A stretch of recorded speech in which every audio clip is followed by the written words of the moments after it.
તો નમસ્કાર ગુજરાત, સ્વાગત છે ફરી એકવાર આપનું આજના તાજા નવા હવામાન સમાચારની અંદર।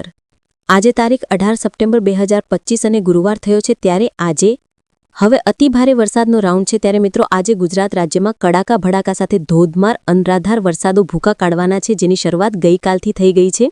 ગુજરાત રાજ્યની અંદર હવે મધ્ય ગુજરાત અને દક્ષિણ ગુજરાત સુધી સિસ્ટમનો એન્ટ્રી લેવાઈ ગઈ છે, એટલે કે સિસ્ટમ અત્યારે હાલ પહોંચી ગઈ છે અને હવે વારો મિત્રો ગુજરાતનો છે। ગુજરાતના રાજ્યના તમામ જિલ્લાઓ હવે સાવધાન થઈ જશું, કારણ કે આજના વિડીયોની અંદર વાત કરવાની છે કે અત્યારે જે રાઉન્ડ ગુજરાત રાજ્ય પર ચાલી રહ્યો છે તે કેટલો ભયાનક બનશે, કેટલો ખતરનાક બનશે તેના વિશે વાત કરવાની છે। અને બીજા નંબર ઉપર અત્યારે મિત્રો જોઈ લો, આ જે સિસ્ટમ આજે વાદળો બન્યા છે તે ગુજરાત રાજ્યમાં 18, 19, 20 અને 21 આ 4 દિવસ ધમરોડવાના છે અને ત્યાર પછી 22 તારીખથી નોરતા બગાડવા પણ આવી રહ્યો છે વરસાદ। એના વિશે પણ વિસ્તારથી માહિતી મેળવીશું આજના વિડીયોની અંદર આગળ। અને બીજા નંબર ઉપર ગુજરાત રાજ્ય ઉપર એક વાવાઝોડાનું મોટું સંકટ તોડાઈ રહ્યું છે, તો આ વાવાઝોડું આવશે કે નહીં તેના વિશે પણ મારે તમને કમ્પ્લીટ માહિતી આપવાની છે। અને બીજા નંબર ઉપર ગુજરાત રાજ્યની અંદર ચોમાસાની વિદાયની શરૂઆત થઈ ગઈ છે। 2 તાલુકાઓમાંથી ચોમાસાએ વિદાય ગુજરાતમાંથી લઈ લીધી છે, તો એ કયા કયા તાલુકાઓ છે, કયા ગામમાંથી કઈ તારીખે ચોમાસું વિદાય લેશે, બધી જ માહિતી A to Z મારે તમને આપવાની છે આ વિડીયોની અંદર। તો વિડીયોમાં અંત સુધી બનેલા રહેજો અને આ G24 લાઈવ ગુજરાતી ચેનલને હજુ સુધી સબસ્ક્રાઇબ ના કરી હોય તો અત્યારે જ કરી લેજો। તો ચાલો મિત્રો શરૂઆત કરીએ। આ વિડીયોની અંદર આપણે કયા કયા મુદ્દાઓ વિશે વાત કરવાની છે માહિતી તમને આપીએ। તો ગુજરાત રાજ્ય ઉપર કડાકા અને ભડાકા સાથેના વરસાદો આજથી ભૂકા કાઢવા જઈ રહ્યા છે, કારણ કે જોશો તો ચારો દિશા તરફથી હવે સિસ્ટમ ગુજરાતની એન્ટ્રી લઈ ચૂકી છે અને આ સિસ્ટમ કેટલી ભયાનક, કેટલી ખતરનાક થવાની છે, હવે આવનારો દિવસ કેવો રહેવાનો છે તેના વિશે વાત કરવાની છે। કારણ કે આજનો દિવસ સવારથી લઈને બપોર પછીથી લઈને રાત્રિ સુધી જે છે તે ગુજરાત રાજ્યમાં અનરાધાર મેઘૂર તૂટી પડવાનો છે। ત્યારે ગુજરાત રાજ્યની અંદર આજે મિત્રો તમામ લોકો થઈ જાય સાવધાન, કારણ કે અતિભારે વરસાદનો આજે બીજો રાઉન્ડ છે, બીજો દિવસ છે। ત્યારે ગઈકાલે મિત્રો એટલે કે ગઈકાલે 16 તારીખ હતી, 17 તારીખ હતી, ત્યારે મિત્રો આ છેલ્લા 2 દિવસમાં 16 અને 17 તારીખે અતિભારે વરસાદ પડ્યો છે। ત્યારે હવે આજે 18 તારીખ છે અને વાર છે ગુરુવાર, ત્યારે મિત્રો આજનો દિવસ જે છે તે અતિભારે રહેવાનો છે, તો સાવધાન થઈ જજો। ચાલો સિસ્ટમ વિશે હું તમને સમજાવું, પછી મારે તમને આગળ બીજી માહિતી પણ આપવાની છે।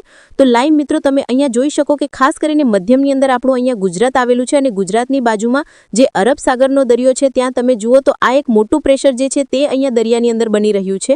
તો મિત્રો આ જે લો પ્રેશર બની રહ્યું છે તેની માઠી અસર ગુજરાત રાજ્ય ઉપર પડી રહેશે અને આજે એક અપર એર સર્ક્યુલેશન જે છે તે આ રીતનું ગુજરાત રાજ્ય નજીક આવી રહ્યું છે। અને બીજા દિશા તરફ જોઈએ તો બીજા બાજુ મિત્રો આખું મિત્રો આ સર્ક્યુલેશન બંગાળની ખાડીથી ગુજરાત રાજ્ય તરફ આવી રહ્યું છે। એને કારણે મિત્રો વાદળો અને સિસ્ટમ જુઓ તો ભારેથી અતિભારે વરસાદની આજે આખી મિત્રો આ સિસ્ટમ છે જુઓ તો ગુજરાત રાજ્ય ઉપર આવી ગઈ છે। અહીંયા મિત્રો જોશો તો આ દક્ષિણ ગુજરાતનો આખો પટ્ટો છે, જ્યાં સુરત, નવસારી, વલસાડ, આહવા, ડાંગ, ભરૂચ આવેલું છે અને મધ્ય ગુજરાતના પટ્ટાની અંદર પણ ત્યાં મિત્રો જ્યાં પંચમહાલ આવેલું છે, ગોધરા આવેલું છે, લુણાવાડા આવેલું છે, વડોદરા, છોટાઉદેપુર, આ બધા વિસ્તારોની અંદર પણ મિત્રો વરસાદની અતિભારે સિસ્ટમ જે છે તે અત્યારે પહોંચી ગઈ છે, જેને લઈને તમે અહીંયા જોઈ શકો મિત્રો આ બધા જ લાલ ટપકા કર્યા ભાગોની અંદર અત્યારે હાલ સિસ્ટમ આવી ચૂકી છે, જેને લઈને આ વિસ્તારોની અંદર હવે પછીની કલાકો અતિભારે અતિ જોરવાળી રહેવાની છે, કારણ કે આજે મિત્રો સિસ્ટમનો રાઉન્ડ છે અને મધ્ય ગુજરાત સુધી આ સિસ્ટમ પહોંચી ગઈ હોવાથી આ બધા જ વિસ્તારોની અંદર મેઘરાજા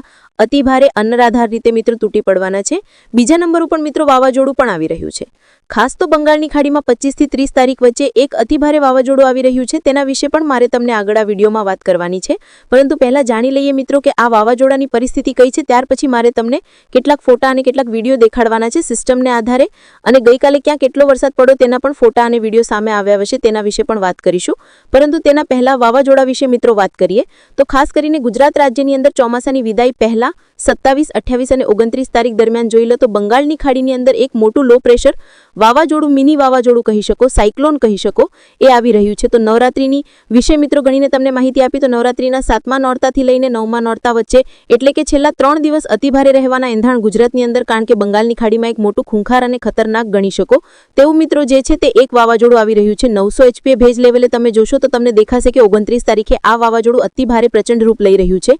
જોઈ લો આ વાવાઝોડાનો આઉટર ભાગ જ એટલો મોટો અને એટલો પહોળો છે કે આખા ભારતની આ વાવાઝોડાની અસર થવાની છે અને આ વાવાઝોડાના કારણે ગુજરાતમાં કેટલી અસર થશે એના વિશે તમને માહિતી આપીએ તો આ ગુજરાતની અંદર એટલી ભારે અસર થશે કે ગુજરાતમાં તોફાની પવનો ફૂંકાશે, 50 થી 100 પ્રતિ કલાકના પવનો પણ ફૂંકાઈ શકે. બીજા નંબર ઉપર છેલ્લે ચોમાસાની વિદાય વખતે તમને જણાવ્યું તો મિત્રો 27 તારીખથી હસ્ત નક્ષત્ર એટલે કે હાથી નક્ષત્ર પણ બેસી રહ્યું છે. અને બીજી બાજુ જઈએ તો વાવાઝોડું પણ આવી રહ્યું છે.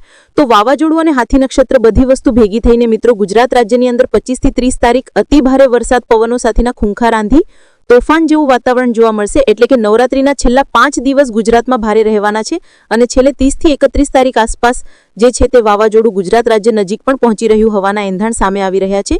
જો કે તેના વિશે મિત્રો વિસ્તારથી જે છે તે આપણે માહિતી મેળવીશું આગળ આ દિવસોની અંદર. જેમ સિસ્ટમ આગળ વધશે તેમ મિત્રો મારે તમને માહિતી આપવાની છે. અને જી હા દર્શક મિત્રો, ઓક્ટોબર મહિનાની 1લી અને 2જી તારીખ દેખાડી દઈએ તો જોઈ લો છેલ્લે મિત્રો ચોમાસાની વિદાય વખતે ગુજરાત રાજ્યમાં એક ભારે વરસાદનો રાઉન્ડ આવવાનો છે વાવાઝોડાને કારણે. કારણ કે જે વાવાઝોડું બંગાળની ખાડીમાં બની રહ્યું છે મિત્રો, ખાસ બંગાળની ખાડી ક્યાં આવી છે દેખાડું મિત્રો. અહીંયા જે છે ત્યાં બંગાળની ખાડી રહેલી છે અને આપણું ગુજરાત ત્યાં આવેલું છે. તો મિત્રો આ જે બંગાળની ખાડીમાં વાવાઝોડું બનવાનું છે તે આગળ વધતું જ જશે અને ગુજરાત નજીક પહોંચીને તે વાવાઝોડું એક ભારેથી અતિ ભારે વરસાદની સિસ્ટમ બની જશે, જેથી એ દિવસો મિત્રો ગુજરાત માટે અતિ ભારે બનશે. જો કે તેના વિશે મિત્રો વિસ્તારથી જે છે તે આપણે માહિતી મેળવીશું આગળ આ દિવસોની અંદર. જેમ સિસ્ટમ આગળ વધશે તેમ મિત્રો મારે તમને માહિતી આપવાની જ છે. મિત્રો તેના વિશે વિસ્તારથી માહિતી મેળવીશું આપણે આવનારા વિડીયોની અંદર કે જ્યારે સિસ્ટમ નજીક આવશે. અત્યારે હાલ જે ફોટા અને જે વિડીયો સામે આવી રહ્યા છે તેના વિશે વાત કરીએ તો ગુજરાત રાજ્યની અંદર આજે ફોટા સિસ્ટમોને આધારે જે માહિતી આવી રહી છે તેના વિશે માહિતી મેળવીએ તો જોઈ લો મિત્રો, ગુજરાતની અંદર ચોમાસાની વિદાયની શરૂઆત જે છે તે મિત્રો થઈ ગઈ છે. ખાસ ચોમાસામાં કચ્છની મિત્રો, ગુજરાતનો જે કચ્છ રહેલો છે ત્યાં ભુજ આવેલો છે. તો ભુજ અને ઉત્તર ગુજરાતના ડીસામાંથી ચોમાસાએ વિદાય લઈ લીધી છે. એટલે કે ગુજરાતના 2 તાલુકા છે, કચ્છનું ભુજ અને ઉત્તર ગુજરાતનું ડીસા. બંને તાલુકાઓમાંથી ગુજરાતની અંદર ચોમાસાની વિદાય થઈ ગઈ છે. અને હવે મિત્રો આ ધીમે ચોમાસાની વિદાય નીચે તરફ આગળ વધશે અને ધીમે આગળ મિત્રો સિસ્ટમ વધશે. જણાવી દઈએ તો મિત્રો દશેરાની પહેલા જે છે તે ગુજરાતમાંથી ચોમાસું વિદાય લે તેવી આગાહી છે. પરંતુ જે વાવાઝોડું આવી રહ્યું છે તે આ ચોમાસાની વિદાયને ખલેલ પહોંચાડી શકે, ચોમાસાની વિદાયમાં થોડું ઘણું મોડું કરી શકે. બાકી બીજા નંબર ઉપર મિત્રો તમને માહિતી આપીએ તો ખાસ કરીને જોઈ લો, મેં તમને જણાવ્યું અગાઉ તે રીતના ચોમાસાની વિદાય ગુજરાતના 2 તાલુકામાંથી થઈ એ અપડેટ છે. અને ત્યાર પછી મિત્રો જુઓ તો આજ માટે હવામાન ખાતાએ એલર્ટો આપી દીધા છે. આજે તારીખ કઈ છે તો આજે 18 તારીખ થઈ છે અને ગુરુવાર થયો છે. ત્યારે આજે જુઓ તો 4 જિલ્લાને છોડીને બધા જ ભાગોમાં યલો એલર્ટ છે. અને યલો એલર્ટવાળા ભાગોમાં તમને 2 થી 5 સુધીના પણ વરસાદ ક્યારેક પડતા જોવા મળતા હોય છે. ગઈકાલે 17 તારીખ હતી ત્યારે પણ સુરતમાં સારો એવો 4-5 ઇંચ વરસાદ રહ્યો છે. એની આગલે દિવસે 16 તારીખે પણ મિત્રો કહું છું સુરતની અંદર 4-5 ઇંચ વરસાદ રહ્યો છે. અને આજે પણ જોઈ લો મોટા ભાગના વિસ્તારોની અંદર આ યલો એલર્ટ છે, જેને કારણે આ બધા જ ભાગોની અંદર અતિ ભારે વરસાદ રહેવાનો છે. એ ગામના નામ લઈને આગળ માહિતી આપવામાં આવશે.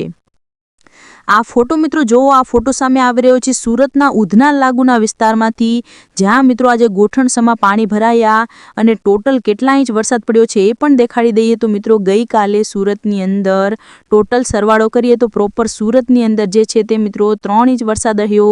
અડાજણના વિસ્તારોની અંદર મિત્રો 1.5 ઇંચ વરસાદ રહ્યો છે. વરાછામાં 1 ઇંચ અને ઉધનામાં 1 ઇંચ. આ મિત્રો ટોટલ કરવા જઈએ તો 3 ને 2 5 ને 2 7 ઇંચ વરસાદ ટોટલ મિત્રો ગઈકાલે સુરતની અંદર પડ્યો છે. ઉધના, અડાજણ અને વરાછાના વિસ્તારોને મેળવીને તો આ બધા જ વિસ્તારોની અંદર મિત્રો જે છે તે ભારે વરસાદ રહ્યો છે. અને ત્યાર પછીની હવેની કલાકો ગુજરાત માટે આનાથી પણ ભારે રહેવાની છે. તો ચાલો મિત્રો હવે આપણે આજની વાત કરીએ, માત્ર આજની. ગઈકાલે મિત્રો સારો એવો વરસાદ રહ્યો. ત્યાર પછી આજે ગુજરાતમાં વહેલી સવારથી લઈને બપોર પછી અને મોડી સાંજ સુધી કયા ભાગમાં કેટલો વરસાદ જોવા મળશે તેને લઈને નકશાઓને આધારે જાણીએ તો મિત્રો જોઈ લો આજે 18 તારીખ છે અને નકશો શું જણાવી રહ્યો છે તો આજે ગુજરાતમાં એક સારા એવા વરસાદનો રાઉન્ડ જોવા મળવાનો છે. તમને ના ખ્યાલ હોય તો જણાવી દઈએ, મધ્ય ગુજરાતથી લઈને દક્ષિણ ગુજરાતના પંથકોની અંદર એક હાઈ લેવલના વરસાદો જે છે તેને માટે તૈયાર થઈ જજો. કારણ કે જે વાદળીય, જે સાયક્લોનિક અને એન્ટી સાયક્લોનિક સિસ્ટમ બનેલી છે, અપર ગ્રે સર્ક્યુલેશન બનેલું છે, તેને કારણે આખા ગુજરાતની અંદર તોફાની વરસાદની આગાહી છે. ખાસ તો દક્ષિણ ગુજરાતના પટ્ટાની અંદર ધોધમાર વરસાદોની પણ આગાહી. જોઈએ મિત્રો એક પછી એક શરૂઆત કરીએ તો આખો જે આ દક્ષિણ ઉત્તર ગુજરાતનો પટ્ટો છે ત્યાં મિત્રો અતિ ભારે વરસાદ રહેશે. ગઈકાલની જેમ આજે પણ જોઈ લો, સુરતથી લઈને નવસારી, વલસાડ, ડાંગના વિસ્તારોથી લઈને સાપુતારાનો વિસ્તાર થઈ ગયો, ઉમરપાડા, ડેડિયાપાડા, નર્મદા, તાપી, ભરૂચ, અંકલેશ્વર, કોસંબા સહિતના અને વડોદરા સહિતનો જેટલો પણ આ ભાગ છે દક્ષિણીય બાજુનો, આ બધા જ વિસ્તારોની અંદર મિત્રો જે છે તે મહારાષ્ટ્ર ઉપરથી સિસ્ટમ હવે ગુજરાત ઉપર સરગી ગઈ છે, જેથી આ બધા જ ભાગોમાં ભારે વરસાદની આગાહી રહેશે. ત્યાર પછી મારે તમને સૌરાષ્ટ્રની પણ માહિતી આપવાની છે. તો જોઈ લો, સૌરાષ્ટ્રમાં પણ કાળા ડિંબાંગ વાદળોનો ઘેર બની રહ્યો છે, જેથી સૌરાષ્ટ્રના ભાવનગર લાગુના વિસ્તારોથી લઈને અમરેલીની અંદર અને ગીર સોમનાથ આ 3 મોટા જિલ્લાની અંદર અતિ ભારે વરસાદના વાદળો બની રહ્યા છે. ઉપરની બાજુએ મિત્રો જુઓ તો ઉપરની બાજુના જે વિસ્તારો છે સૌરાષ્ટ્રની અંદર, ક્યાં જે રાજકોટ આવડે છે, બોટાદ આવડે છે, આ બધા ભાગોમાં પણ મિત્રો સક્રિય થઈ રહ્યા છે અત્યારે વાદળો, જેમાં રાજકોટની અંદર સરદાર, વિસિયા, ગોંડલ, ધોરાજીના વિસ્તારોથી લઈને બોટાદમાં માંડવા, સાલિંગપુર, ગરડાના વિસ્તારો થઈ ગયા. મોરબી અને સુરેન્દ્રનગરના પણ જુદા જુદા બધા તાલુકાઓની અંદર જે છે તે અત્યારે વાદળ દેખાઈ રહ્યા છે. જામનગરની અંદર પણ મિત્રો જામ, મંથાળીના વિસ્તારોથી લઈને ધરોળના વિસ્તારો છે, કાલાવાડ છે, આ બધા વિસ્તારોમાં વાદળો બની રહ્યા છે. તો આ જેટલા પણ ભાગોમાં વાદળો મેં તમને જણાવ્યા, બધા જ ભાગોમાં મધ્યમથી ભારે વરસાદ જે છે તે તમને જોવા મળી શકે. ત્યાંથી ઉપર જઈએ તો મિત્રો કચ્છમાં જોઈએ તો આજે કચ્છમાં જે છે તે મિત્રો ખાવડાના વિસ્તારો, ધોળાવીરા, લોધરાણી, ચખો પ્રદેશ અને રાપર લાગુના વિસ્તારોમાં વાદળો છે, જેથી ત્યાં પણ મધ્યમથી ભારે વરસાદ રહેશે. ત્યાંથી મિત્રો વાત કરીએ મધ્ય ગુજરાતની, તો મધ્ય ગુજરાતની અંદર ગોધરા, દાહોદ, પંચમહાલ, મહીસાગર, ખેડા અને અરવલ્લી લાગુના આખા પટ્ટાની અંદર અતિ ભારે વરસાદ રહેશે. ત્યાંથી મિત્રો જઈએ તો અમદાવાદ, કપડવંશ, ઢોળકા, નડિયાદ, વિરમગામ, ગાંધીનગરની અંદર છૂટાછવાયા વરસાદની આગાહી. ઉત્તર ગુજરાતની વાત કરીએ તો ઉત્તર ગુજરાતમાં જે છે તે વાદળછાયું વાતાવરણ રહેવાના એંધાણ અને અમુક ભાગોમાં જ્યાં વાદળ વધારે જોવા મળશે ત્યાં અમુક છાપટા પણ, છૂટાછવાયા છાપટા પણ જોવા મળી શકે, જેમ કે મહેસાણાથી લઈને હિંમતનગર, પ્રાંતિજ, બાયડ, મોડાસાથી લઈને ખેડબ્રહ્મા, પાલનપુર, રાધનપુર, મોઢેરાના વિસ્તારોથી લઈને પાટણ અને જે ધાનેરા, સુઈગામના વિસ્તારો છે, બનાસકાંઠા છે, તો આ બધા જ ભાગોની અંદર એક પ્રોપર સારો એવો વરસાદ તમને જોવા મળી શકે. ટૂંકમાં મિત્રો સિસ્ટમ દેખાડી દઈએ તો જોઈ લો મિત્રો, આ રીતની બંગાળાની ખાડીને આખી આ સિસ્ટમ પથરાઈ ગઈ છે, જેમાં ગુજરાતની અંદર વાત કરીએ તો મિત્રો ગુજરાતનો કયો ભાગ અહીંયા સક્રિય બન્યો છે સિસ્ટમનો, તો મિત્રો ગુજરાતની અંદર આજે દક્ષિણ ગુજરાતનો આખો ભાગ છે ત્યાં સિસ્ટમ આવી ગઈ છે, મધ્ય ગુજરાતમાં પણ આવી ગઈ છે અને હવે ધીમે ધીમે જશે તો મિત્રો આ સિસ્ટમ પહોળી બનશે, સૌરાષ્ટ્ર અને ઉત્તર ગુજરાતમાં પણ એન્ટ્રી લેશે.